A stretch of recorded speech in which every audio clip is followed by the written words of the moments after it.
Então hoje eu quero tratar aqui algo com você que Deus falou no meu coração logo pela manhã, né, a respeito de Zaqueu. Zaqueu, nós sabemos, a Bíblia fala isso, ele ouviu falar de Jesus e ele desejou conhecer Jesus. Presta bastante atenção nisso que é muito importante. Ele desejou conhecer Jesus. Só que ele, segundo a Bíblia, ele tinha uma pequena estatura e eu acredito que havia aquela multidão em volta de Jesus e ele, pequenininho, ele não conseguia ver Jesus, ele queria ver Jesus. Então o que ele fez? Ele subiu numa árvore ali, deixa eu lembrar aqui qual que é o sicômoro, com o propósito de ver Jesus. Ele subiu lá em cima. Quando ele estava ali, Jesus estava passando, ele vendo Jesus lá embaixo, Jesus olhou para cima e falou para ele: Zaqueu, desce daí, Zaqueu, desce daí, porque hoje me convém pousar na tua casa. Eu quero conhecer a tua casa, eu quero conhecer a tua família, hoje me convém ir lá na sua casa. É interessante que Jesus chama ele pelo nome, desce, Zaqueu. E aí diz que Zaqueu desceu depressa, aquela coisa toda, e foi com Jesus para a casa dele, levou Jesus lá, Jesus chegou, entrou, e aí ele começou a falar com Jesus. Sem que Jesus falasse nada, ele começou a falar com Jesus. Senhor, quer ver aqui no versículo 8, diz assim: entre mentes, Zaqueu se levantou e disse ao Senhor, disse ao Senhor, Senhor, resolvo dar aos pobres a metade dos meus bens, e se em alguma coisa tenho defraudado alguém, restituo 4 vezes mais. E aí Jesus olhou para ele e falou: hoje houve salvação nesta casa.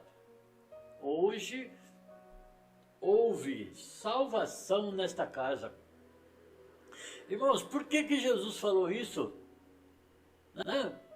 Só porque ele falou que ele ia restituir o que ele poderia ter tirado. Ele era cobrador de imposto, ele poderia ter tirado de uma forma errada das pessoas, só porque ele falou que ia restituir, que ia devolver, e ainda quadruplicado, só por isso que Jesus falou? Não, irmãos, não é só por isso, não é só por isso, mas isso que Zaqueu falou é um sintoma, é como é que eu vou falar aqui? É um sintoma de que algo dentro de Zaqueu estava mudando. E quando começou a mudar isso? Não começou a mudar quando ele falou isso. Começou a mudar quando ele ouviu falar de Jesus. E ele desejou ver Jesus. Ele se vê aí que ele não precisava de uma cura, ele não precisava de uma bênção financeira, ele era rico. Ele não precisava, de um milagre. Ele só precisava, ele queria ver Jesus, aquela vontade que dá, deixa eu ver esse homem, deixa eu ver quem ele é, já ouvi tanto sobre ele. Então ele deu uma resposta, e a resposta dele exigiu um sacrifício da parte dele, quer dizer, não era simplesmente uma curiosidade, porque se fosse uma curiosidade passa logo. Assim que a gente não consegue o que a gente quer, a gente também perde a graça, também não quero mais não. Mas vê que não era uma curiosidade, porque quando ele viu aquele obstáculo, que era aquela multidão, que ele não ia conseguir por causa da pequena estatura dele, o que ele fez? Ele subiu em cima de uma árvore, eu acredito que não tenha sido tão fácil, mas ele subiu lá, e quando Jesus fez o convite para ir na casa dele, na hora ele desceu ali e foi lá para a casa dele, levando consigo a Jesus Cristo, com certeza seus discípulos também, e sem que Jesus falasse nada, ele se pronunciou, ele falou: olha Jesus, sabe o que isso significa? Que quando eu desejo Jesus, quando eu desejo conhecer a Jesus Cristo, significa que alguma coisa na minha vida já está acontecendo. No momento em que eu ouço, Paulo dizia: eu não me envergonho do Evangelho, porque ele é o poder de Deus e a salvação para aquele que nele crê. Ou seja, só o fato da pessoa ouvir falar de que Jesus, ouvir falar dos feitos de Jesus, nasce dentro da pessoa. Isso deve ser o normal acontecer. Nasce dentro da pessoa algo que ele não sabe explicar, mas com certeza vai mudar toda a vida dele. E ele então se expressa: Senhor, eu quero restituir, eu quero... Quer dizer, ele está mostrando o quê? Né? Aonde Jesus viu salvação nele? Jesus viu salvação nas atitudes dele. Jesus viu salvação quando ele falou: olha, eu quero mudança. Eu desejo mudança na minha vida. Eu quero que o Senhor faça uma mudança na minha vida. Eu já desejo mudar. Você está entendendo? Por quê? Porque a essência da salvação, irmãos, como vou dizer, essência não, né? Mas deixa-me ver aqui como é que eu vou encontrar as palavras certas, né? Uma prova de que a salvação está entrando ali, ou pelo menos um dos sinais, um dos sinais fortes de que Jesus entrou na vida da pessoa é a mudança da pessoa. A Bíblia fala: aquele que mentia não mente mais, aquele que roubava não roube mais, né? Apresenta agora, Romanos, né, os seus corpos como sacrifício vivo, não se conforme. Ou seja, começa a haver um desejo de mudança, porque a mudança é de dentro para fora, não é o pastor que diz: olha, você tem que mudar. Olha, não, você viu que Jesus não falou nada. Mas quando Jesus está presente na nossa vida, quando nós sentimos que algo está mudando desde o momento em que nós ouvimos falar de Jesus, a partir desse momento, de dentro para fora, lembra aquele hino? De dentro para fora, de dentro para fora, é sempre de dentro para fora, ou seja, não é nada imposto por religiões, não é nada imposto por pessoas, não é nada imposto nem pelo próprio Deus.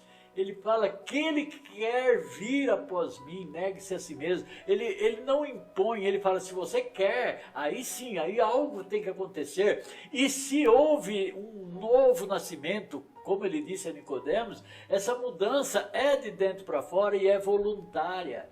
Já é um processo, sabe do quê? De conversão. Então deixa eu recapitular para você. Primeiro o Senhor vem e te dá vida. Amém? Ele falou isso: eu te dou vida, e vida em abundância, né? Então você recebe a vida de Deus na tua vida. Próximo passo é a mudança, conversão, mudar o rumo, mudar os pensamentos, né? Metanoia, né? Mudança de mente, mudou a mente, muda o pensamento, mudou o pensamento, muda as atitudes, se eu quiser. E sabe uma coisa que é legal saber? É que a partir do momento que Zaqueu aqui, ele vive, ele cria vida, ele nasce novamente, ele automaticamente, ele já começa um processo de transformação na vida dele, de mudança na vida dele. Ele começa reconhecendo que se ele fez algo errado, ele quer consertar. Olha que maravilha! Isso é mudança na vida de uma pessoa que não acontece, volto a dizer, por imposição, mas acontece da própria pessoa. Ela deseja mudar para agradar ao seu Senhor. Então, aqui Jesus disse: os meus mandamentos não vos são pesados. Poxa, como assim? Para muita gente é pesado, né? Um amigo, lembrei o finado pastor amigo nosso, ele dizia assim, que a cruz do crente é a Bíblia, é a palavra de Deus, quando ele não quer cumpri-la, quando ele não quer obedecê-la. Então ela se torna pesada para a pessoa. Mas aquele que voluntariamente, como Zaqueu aqui, deseja essa mudança, expressa essa mudança, automaticamente, o que acontece aí? Um sinal forte de que Jesus agora entrou. E Jesus responde exatamente isso: hoje houve salvação nesta casa. Hoje, e não é só na vida de Zaqueu, a casa dele, Atos 16, 31, irmão, presta atenção nisso, Atos 16, 31, ele vai dizer assim: crê no Senhor Jesus e serás salvo tu e tua casa, a tua família. Irmão, deixa eu falar uma coisa para você: se Jesus te despertou, se você nasceu para Jesus, pensa que agora a sua fé, é através da sua fé que a sua família, que aqueles a quem você ama, amém, terá uma nova vida também em Cristo Jesus. E sabe o que é legal nisso tudo?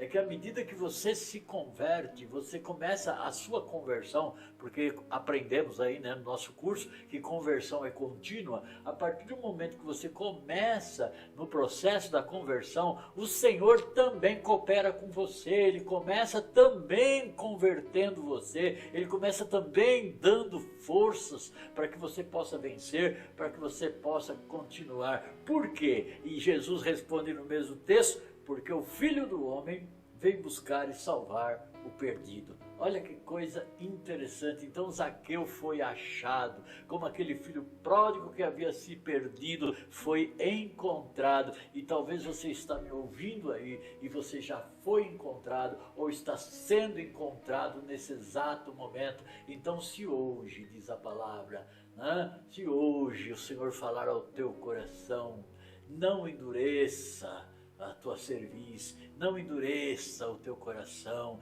não endureça o teu rosto. O Senhor já te falou. Se você entendeu, é porque você nasceu novamente. Se você nasceu novamente, agora qual é o próximo passo? Né? Qual é o próximo passo? Mudança, transformação. Mas isto não vem por imposição. Isso é uma coisa que o Senhor brota no teu coração.